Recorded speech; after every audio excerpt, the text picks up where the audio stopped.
پہلی بار آیا اور بہت اچھی انٹری آپ کی ہے. محمد سلمان اس کے بعد آ جائیں. مدنی انٹر کالج قیصر گنج بہرائچ کے. دیکھیے دوسرے ایونٹ میں بھی انعام حاصل کیا ہے محمد سلمان بہرائچ کے. الحمد لله رب العالمين والصلاة والسلام على سيد الأنبياء والمرسلين محمد وآله وصحبه أجمعين. أما بعد، قال الله تبارك وتعالى في القرآن المجيد والفرقان الحميد: ورفعنا لك ذكرك.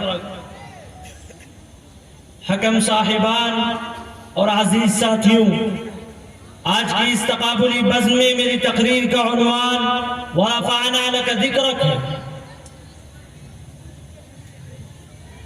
وہ آئے جن کے آنے کی زمانے کو ضرورت تھی، وہ آئے جن کی آمد کے لیے بے چین فطرت تھی، وہ آئے نغمہ داؤد میں جن کا ترانہ تھا، وہ آئے گریہ یعقوب میں جن کا فسانہ تھا، وہ آئے جن کی خاطر مضطرب تھی وادی بطحا، وہ آئے جن کے قدموں کے لیے کعبہ ترستا تھا. عزیز ساتھیوں، جب ہم چھٹی صدی مسیحی کے اختتام پر ایک تائرانہ نظر ڈالتے ہیں تو ہمیں دنیا کے نقشے پر ہر چیز غلط، غیر منصفانہ اور غیر عادلانہ نظر آتی ہے.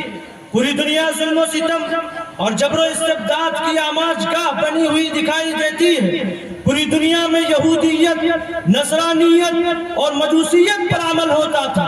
ایک طرف قیصر روم عیسائیت کا پرچم اٹھائے ہوئے تھا تو دوسری طرف کسریٰ و فارس مجوسیت کا علم بردار تھا. گویا کہ پوری دنیا میں ظہر الفساد فی البر والبحر بما کسبت ایدی الناس کا عالم بپا تھا. چنانچہ ایسے پرفتن حالات میں اسلام کو ایک مکمل دستور زندگی اور جامع نظام حیات بنا کر بھیجا گیا، جس کی ارشاد و تبلیغ کے لیے ایک ایسے نبی کی آمد ہوئی جو دعائے خلیل کا ثمرہ اور نوید مسیحا کا جلوہ تھا، جو فخر رسول، ساقی کوثر، شافع محشر، جو حسینوں میں احسن، جمیلوں میں اجمل، کاملوں میں اکمل، جو ساری کائنات میں سب سے اعلیٰ اور سب سے افضل نبی رحمت للعالمین کی ذات اقدس ہے، جن کے بارے میں شاعر مشرق، نباز فطرت ڈاکٹر علامہ اقبال علیہ الرحمہ نے کیا ہی خوب کہا ہے: وہ دانائے سبل ختم الرسل مولائے کل جس نے غبار راہ کو بخشا فروغ وادی سینہ. نگاہ عشق و مستی میں وہی اول، وہی آخر، وہی قرآن، وہی فرقان، وہی یاسین، وہی طٰہٰ. عزیز ساتھیوں، ذرا سوچو اس وقت کو جب پیغمبر خدا صلی اللہ علیہ وسلم نے فاران کی چوٹی پر اسلام کے نعرے کو بلند کیا اور کلمہ توحید کی صدا لگائی اور یہ اعلان کیا: ایھا الناس قولوا لا الہ الا اللہ تفلحوا، تو سارا مکہ آپ کا دشمن بن گیا. کبھی تبلک سائر اللوم لہذا جمعتنا سے خطاب کیا جاتا، تو کبھی ساحر و مجنون جیسے برے القاب سے آپ کے دل کو چھلنی کیا جاتا. یہاں تک کہ جب وہ پیغمبر مکے کی گلیوں کے اندر چلتا ہے تو راستے میں کانٹے بچھا دیے جاتے ہیں. کلمہ طیبہ کے جرم میں اس کے شفاف چہرے پر کوڑا ڈال دیا جاتا ہے. مگر قربان جائیے اس کملی والے پر کہ جو ان اذیتوں کے باوجود بھی بلغ ما انزل الیک من ربک کے فریضے کو انجام دینے کے لیے گالیاں کھاتا رہا، لوگ پتھر مارتے رہے، یہاں تک کہ جب مصائب کا کوئے گرا آپ پر شاک ہو گیا، جب مشقتوں اور اذیتوں سے آپ دوچار ہو گئے اور ان کی ہدایت کے لیے پڑھتے رہے تو پھر قرآن کو یہ کہنا پڑا: لعلک باخع نفسک الا یکونوا مؤمنین. عزیز ساتھیوں، ذرا سوچو اس وقت کو جب پیغمبر خدا صلی اللہ علیہ وسلم نے اہل مکہ کی ہتھیلیوں سے عاجز ہو کر طائف پہنچتے ہیں تو طائف والوں نے کیا کیا؟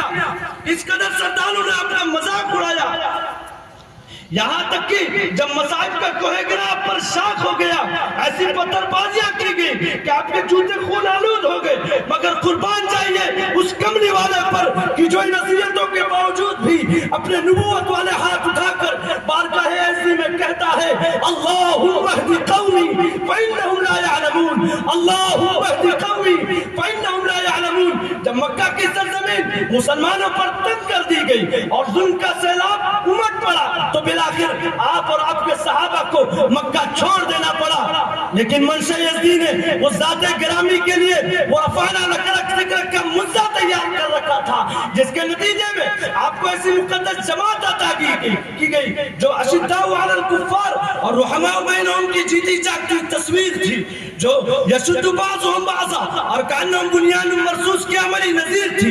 ذرا سوچو اس وقت کو، غزوہ بدر کے معرکے کو یاد کرو، جب 313 نہتے مسلمان کفار مکہ کے سامنے نبرد آزما تھے، تو کس طرح اللہ تعالیٰ نے وَلَقَدْ نَصَرَكُمُ اللَّهُ بِبَدْرٍ وَأَنْتُمْ أَذِلَّةٌ فرما کر آپ کو فتح و نصرت کا مزدہ سنایا تھا۔ ذرا غور کیجئے غزوہ حنین کی تاریخ کو، جب قبیلہ ثقیف و حوازن کی 20,000 تعداد نے مسلمانوں پر حملہ کر دیا تھا، تو کس طرح اللہ تعالیٰ نے وَلَقَدْ نَصَرَكُمُ اللَّهُ فِي مَوَاطِنَ كَثِيرَةٍ وَيَوْمَ حُنَيْنٍ کہہ کر آپ کو فتح و کامیابی کا مزدہ سنایا۔